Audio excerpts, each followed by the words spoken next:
അല്ല വലിയ സംഭവമായിട്ടൊന്നും തോന്നിയില്ല. സ്റ്റണ്ട് കൊറിയോഗ്രാഫി കൊള്ളാം, പക്ഷെ വെറുതെ ഇടയ്ക്ക് തല്ലുമാല പോലൊന്നുമല്ല. ബീജിയും കാര്യങ്ങളൊക്കെ കൊള്ളാം. തല്ലുമാല ലോൺലിനർ ചെറിയായിട്ടുണ്ട്, എന്നാലും വലിയ ബോറടി. ഇടയ്ക്ക് ഉറക്കമൊക്കെ വരും. അത് സ്ക്രിപ്റ്റിന്റെ ചെറിയ പോരായ്മയാണ്. ക്യാമറ എല്ലാം കൊള്ളാം.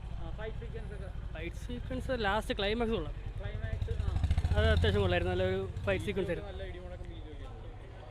ബീജം അത്ര കുഴപ്പമില്ല, അത്ര നമുക്ക് ഇതൊന്നുമില്ല, അതിലും കുഴപ്പമില്ല. പ്ലോട്ടൊക്കെ കൊള്ളാം, ഒരു വെറൈറ്റി പ്ലോട്ടാണ്. കോമഡി ഇല്ല, കോമഡി ഒന്നുമില്ല.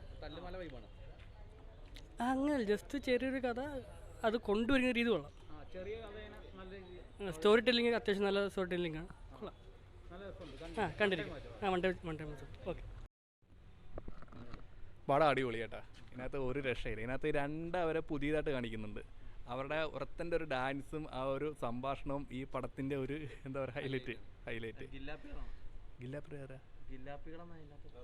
അതെന്തായാലും അടിപൊളിയായിട്ടുണ്ട് രണ്ടുമാർ. പിന്നെ അതിനകത്ത് ഷാപ്പിനകത്ത് കിടന്നൊരു സ്റ്റണ്ടുണ്ട്, ആ ഒരു സ്റ്റണ്ട് ഒരു രക്ഷയില്ല. പിന്നെ ചെമ്പൻ വിനോദിൻ്റെ ഒരു അഭിനയം എടുത്തു പറയാറിയ വയ്യെന്നല്ല, നല്ലൊരു സിനിമ, എടുത്തു പറയാതിരിക്കാൻ വയ്യ. പിന്നെ ക്ലൈമാക്സ് ഒക്കെ നല്ലതാണ്, കുഴപ്പമൊന്നുമില്ല. എനിക്ക് തോന്നുന്നു ഇതൊരു അറ്റ്മോസ്ഫിയർ കൊണ്ടുവരായിരുന്നു. നല്ലൊരു സിനിമ, അറ്റ്മോസ്ഫിയർ കണ്ടാൽ കൊള്ളാം. ഡയറക്ടർ ഉല്ലാസ് ചമ്പനെ പറ്റി രണ്ടു വാക്ക്. ഉല്ലാസ് ചമ്പനെ പറ്റി പറയുകയാണെങ്കിൽ നല്ലൊരു കുഴപ്പമില്ല, അടിപൊളിയാണ്. സ്റ്റോറിയൊക്കെ നല്ല സ്റ്റോറി കേട്ടോ. ഇത് കുഴപ്പമില്ല. ഫൈറ്റൊക്കെ അടിപൊളിയാണ്. ഗില്ലാപ്പികളെന്ന് പറഞ്ഞ രണ്ട് കഥാപാത്രങ്ങളൊക്കെ നല്ല രീതിയിൽ തന്നെ, എല്ലാ കഥാപാത്രങ്ങളും ഒരുമാതിരി എല്ലാ കഥാപാത്രങ്ങളും നല്ല രീതിയിൽ തന്നെ, ആ ഒരു ഇതല്ല. എന്നാലും പഴയ കാലഘട്ടമൊക്കെ ഒരു കുഴപ്പമില്ലാത്ത രീതി എടുത്തിട്ടുണ്ട്. കുഴപ്പമില്ല, കണ്ടിരിക്കാം. യെസ്.